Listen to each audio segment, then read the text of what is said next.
하나님 말씀은 구약성경 여호수아 8장입니다. 여호수아 8장. 여호수아 8장은 1절부터 35절까지 길게 되어 있습니다. 아이성을 점령하는 그런 내용들이 나와 있는데요. 1절부터 끝절까지 읽기는 시간이 좀 제한이 돼서 1절부터 9절까지를 봉독하고 나머지 말씀들은 말씀을 통해서 생각해보는 시간 갖도록 하겠습니다. 여호수아 8장 1절부터 9절까지 말씀을 한 목소리로 함께 봉독합니다. 여호와께서 여호수아에게 이르시되 두려워하지 말라, 놀라지 말라. 군사를 다 거느리고 일어나 아이로 올라가라. 보라, 내가 아이 왕과 그의 백성과 그의 성읍과 그의 땅을 다 내 손에 넘겨주었으니 너는 여리고와 그 왕에게 행한 것 같이 아이와 그 왕에게 행하되 오직 거기서 탈취할 물건과 가축은 스스로 가지라. 너는 아이성 뒤에 복병을 둘지니라 하시니 이에 여호수아가 일어나서 군사와 함께 아이로 올라가려 하여 용사 3만 명을 뽑아 밤에 보내며 그들에게 명령하여 이르되 너희는 성읍 뒤로 가서 성읍을 향하여 매복하되 그 성읍에서 너무 멀리하지 말고 다 스스로 준비하라. 나와 나를 따르는 모든 백성은 다 성읍으로 가까이 가리니 그들이 처음과 같이 우리에게로 쳐 올라올 것이라. 그리할 때에 우리가 그들 앞에서 도망하면 그들이 나와서 우리를 추격하며 이르기를 그들이 처음과 같이 우리 앞에서 도망한다 하고 우리의 유인을 받아 그 성읍에서 멀리 떠날 것이라. 우리가 그들 앞에서 도망하거든 너희는 매복한 곳에서 일어나 그 성읍을 점령하라. 너희 하나님 여호와께서 그 성읍을 너희 손에 주시리라. 너희가 그 성읍을 취하거든 그것을 불살라 여호와의 말씀대로 행하라. 보라, 내가 너희에게 명령하였느니라 하고 그들을 보내매 그들이 매복할 곳으로 가서 아이 서쪽 베델과 아이 사이에 매복하였고 여호수아는 그 밤에 백성 가운데서 잤더라. 아멘. 이 시간에도 여기까지 나오신 여러분들 위해 하나님의 크신 은혜가 함께하기를 진심으로 기원합니다. 오늘 말씀 읽기 본문은 여호수아 8장입니다. 여호수아 8장은 아이성 점령하는 내용이 주로 나와 있는데요. 이 아이성 점령하는 내용들은 앞선 내용들과 함께 연결해서 이해하면 더 좋겠다는 생각입니다. 6장부터 계속 이어지는 내용은 무엇인가? 가나안 땅을 점령하는 이스라엘 백성들의 모습을 그려주고 있습니다. 6장에서는 여리고성을 점령하는 그런 내용이 나오는데요. 여리고성을 점령할 때 힘과 무력으로 또는 전술로서 여리고성을 점령한 것이 아니라 하나님께서 말씀하신 방법, 그러니까 여리고성을 매일 하루 한 번씩 6일을 돌고 마지막 7번째 날은 7번을 돌고 양강나팔을 불며 크게 함성을 지르는 것을 통해 여리고성을 무너뜨리고 점령하라는 그런 말씀을 주셨습니다. 그렇게 신기한 방법, 하나님의 오직 역사만으로 여리고성이 점령하는 것들을 깨닫고 큰 승리를 한 장면이 여호수아 6장에 나오게 됩니다. 그리고 그 큰 승리를 맛본 그런 기운 가운데 7장에서는 그 옆에 있던 조그만 성이었던 아이성을 점령하는 내용들이 나옵니다. 큰 승리를 맛본 이스라엘 백성들은 아이성도 쉽게 점령할 수 있으리라 생각하고 조그만 군사들을 데리고 군사들의 조금만을 데리고 가서 아이성을 무찌르려고 나아가게 됩니다. 그렇지만 아이성의 튼튼한 그런 방어와 기습으로 인하여서 이스라엘 백성들은 패하게 되고 다시 되돌아오게 됩니다. 왜 이렇게 패하게 되었는가? 그것은 다름 아니라 여리고성 점령 시에 하나님께서 말씀하셨던 것들을 온전히 순종하지 않았기 때문에 작은 성이었지만 아이성에 패배하였음을 알게 됩니다. 여리고성을 점령할 때 모든 탈취물, 전리품들을 하나님께 바치라고 말씀하였지만 그 중에 이스라엘 백성 중에 아간이란 사람은 그 말씀을 순종하지 않고 그 전리품 중에 얼마를 몰래 숨겼던 것입니다. 그 범죄로 말미암아 아이성의 전투 가운데 패배하였다라는 내용이 7장에 나오게 되고요. 그 아간의 범죄가 들통이 나서 여호수아는 아간과 그의 가족과 모든 전리품, 그가 갖고 있는 모든 것들을 아골골짜기에 매장하였다라는 내용이 우리가 앞서 읽었던 7장에 나오게 됩니다. 그리고 나서 8장은 다시 한번 하나님께서는 여호수아에게 강하고 담대하라고 말씀하시면서 아이성을 점령, 전투하여서 그 땅을 차지할 것을 말하게 되는 것입니다. 그 내용이 8장에 걸쳐서 나오게 됩니다. 8장은 총 35절까지 아까 말씀드린 것처럼 있는데 크게 두 부분으로 나눌 수 있습니다. 1절부터 29절까지는 다시 한번 아이성을 전투하여서 점령하는 내용이 나오고요. 그리고 점령한 이후에 30절부터 35절까지는 여러분들 말씀 읽기 설교 노트에 나오는 것처럼 에발산에서 하나님의 율법을 낭독하면서 언약을 새롭게 하였다라는 내용이 나옵니다. 그럼 이 내용들을 좀 더 구체적으로 살펴보면서 어떻게 아이성을 점령하였는가, 그리고 그들이 점령한 후에 한 행동을 통해서 어떤 것을 교훈받을 수 있는지 좀 생각해 보도록 하겠습니다. 먼저 1절에서 보면 아이성 전투에서 패배하였을 때 하나님께서 다시 여호수아에게 어떤 말씀을 했는지 1절에 보면 이렇게 되어 있습니다. 1절에 보면 여호와께서 여호수아에게 이르시되 두려워하지 말라, 놀라지 말라, 군사를 다 거느리고 일어나 아이로 올라가라. 보라, 내가 아이 왕과 그의 백성과 그의 성읍과 그의 땅을 다 내 손에 넘겨 주었다. 아이성 전투에서 패배하였기 때문에, 의회에 패배하였기 때문에 요단강도 마른 땅으로 건너고 그 견고하던 성 여리고성도 하나님의 능력으로 다 무찔렀는데 작은 성이었던 그 아이성 전투에서 실패하였던 이스라엘 백성들, 그리고 그 백성들을 이끌었던 여호수아는 의기소침하고 또 낭망하고 두려워했을 것입니다.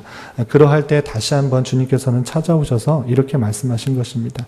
두려워하지 말라, 놀라지 말라, 군사를 다 거느리고 일어나서 아이성을 정복하라. 내가 이미 그 땅을, 그 성읍을 다 내 손에 넘겨주었다라고 격려하시면서 이렇게 말을 다시 독려하는 말씀이 1절에 나오게 됩니다. 그렇게 독려할 뿐만 아니라 하나님께서는 여호수아에게 여리고성 점령할 때와 마찬가지로 그 성을 어떻게 점령할지를 구체적으로 2절에서 설명하고 있습니다. 2절 하반절에 보면 이렇게 되어 있습니다. 너는 아이성 뒤에 복병을 둘지니라. 그냥 땅을 너에게 주었다라고 끝난 것이 아니라 여리고성을 점령할 때도 어떻게 점령할지를 말씀해 주셨다고 하면 아이성을 점령할 때도 어떻게 해야 되는가? 아이성 뒤에 복병을 두는 것을 통하여서 그 땅을, 그 성을 점령하라라고 하는 것입니다. 3절부터 그 9절까지 우리가 읽은 것처럼 복병을 두어서 아이성과의 전투할 때 복병을 매복시키고 전쟁을 하는 척하면서 지는 첫 번째 전투와 같이 지는 것처럼 위장하여서 아이성에 있던 모든 군사들을 나오게 하고 그 매복시킨 군사로 아이성을 점령하게 하는 그런 방법을 썼던 것입니다.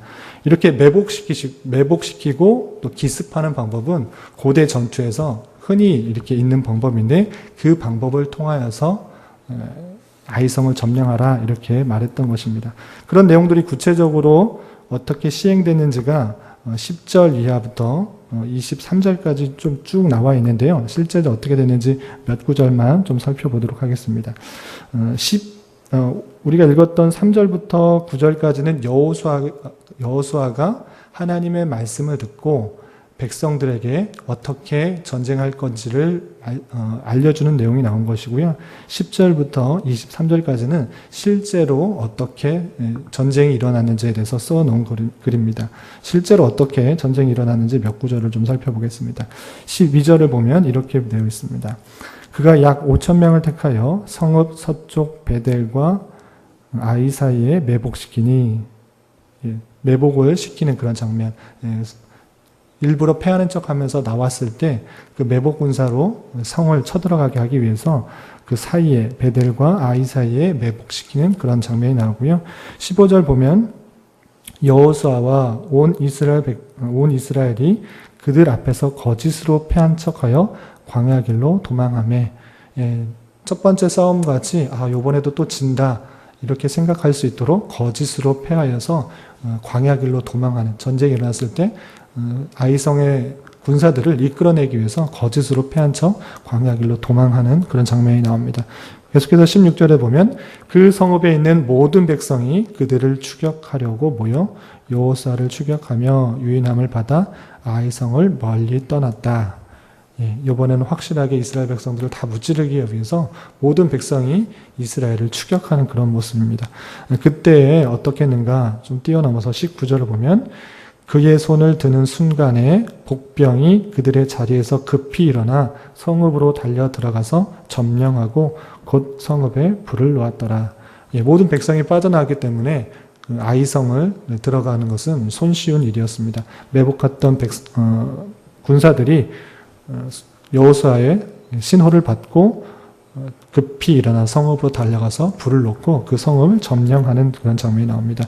21절에서 보면 여호수아와 온 이스라엘이 그 복병이 성읍을 정념함과 성읍의 연기가 오름을 보고 다시 돌이켜 아이 사람들을 쳐 죽였다.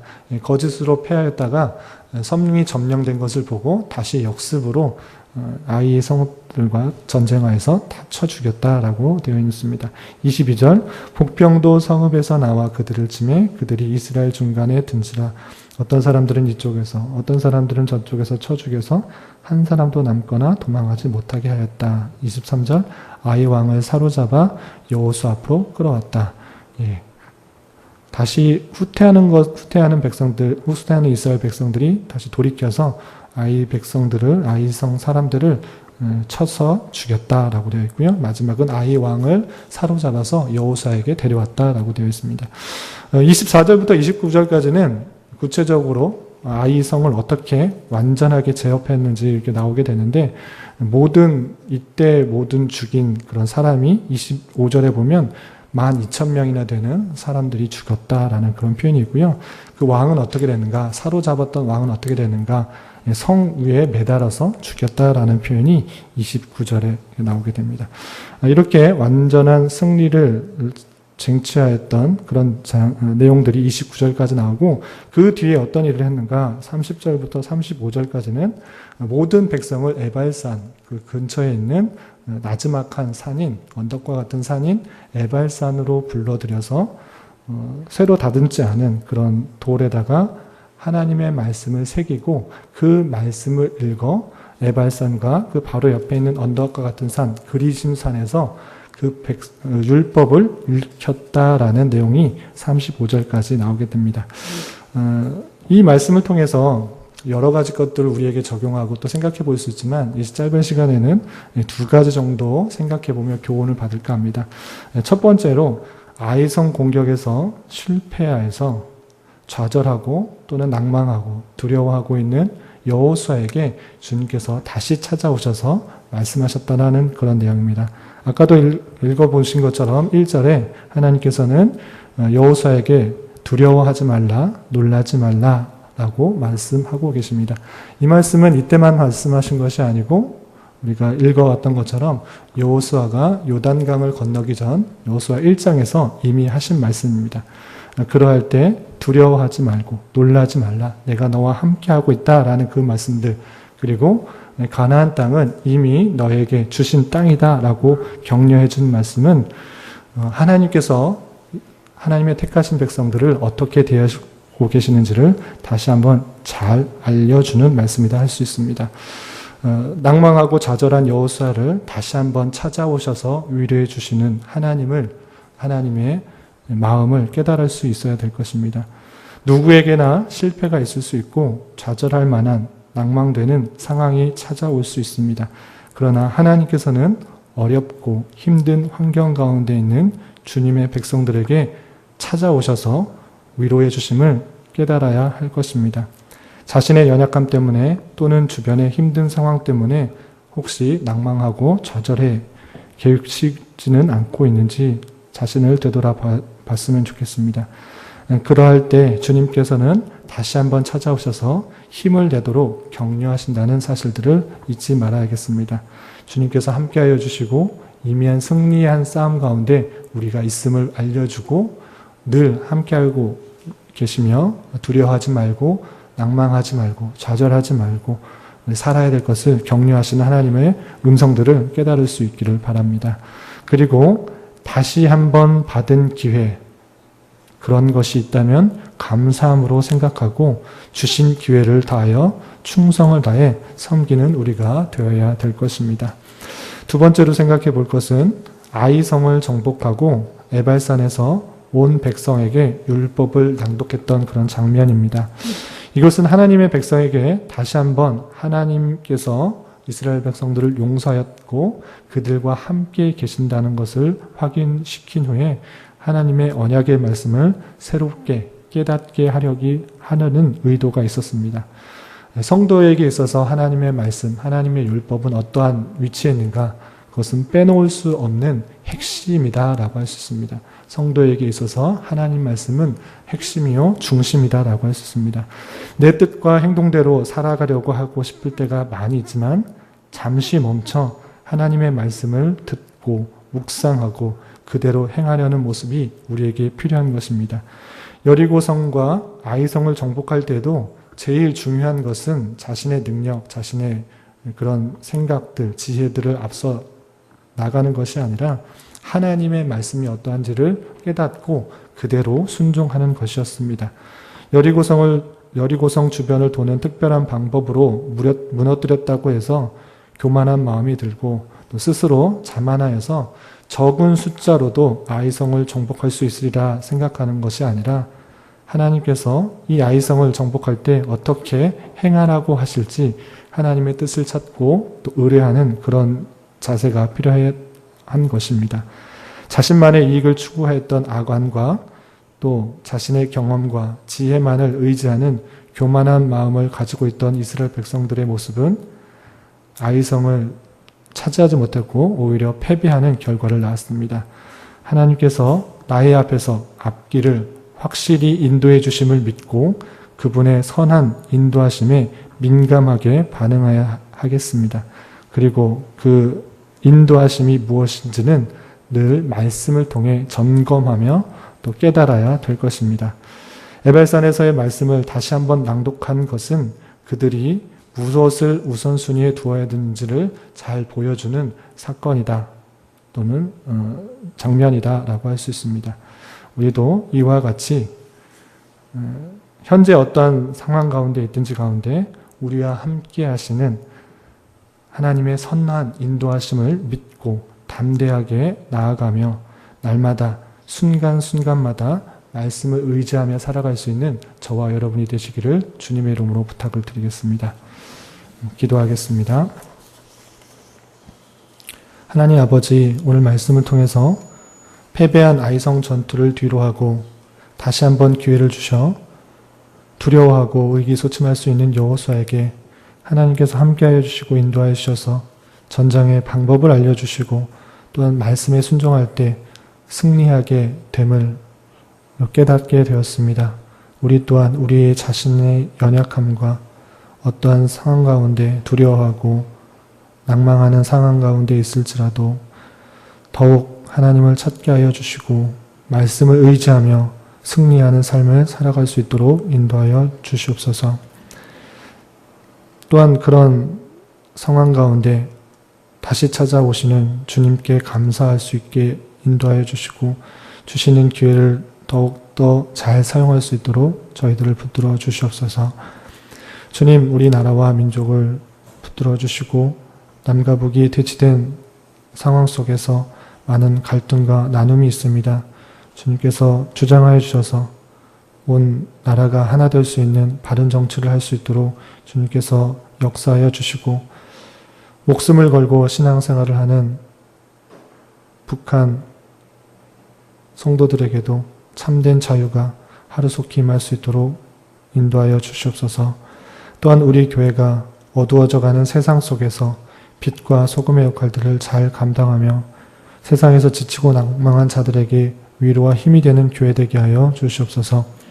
특별히 담임 목사님 붙들어 주시고 영육간에 강건하게 하여 주시며 교회의 여러 가지 형편들을 잘 살펴 주님 주신 말씀으로 교회를 세워나가는데 부족함이 없도록 인도하여 주시옵소서. 오늘은 주일을 준비하는 한 날입니다.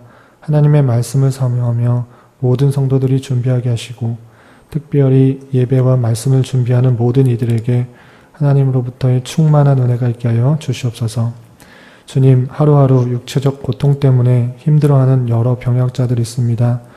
주님께서 친히 함께해 주셔서 위로하여 주시고 그의 눈물 닦아주시며 주님의 선하신 인도하심을 경험하며 평강 가운데 감사의 고백이 늘 넘쳐나게 하여 주시옵소서. 주님, 이 시간 계속해서 각자 간구하는 음성 주님께서 들으시고 우리의 기대와 소망보다 훨씬 더 크게 역사하시는 하나님의 섭리들을 경험하게 하여 주시옵소서. 예수님의 이름으로 기도드리옵나이다. 아멘. 하늘의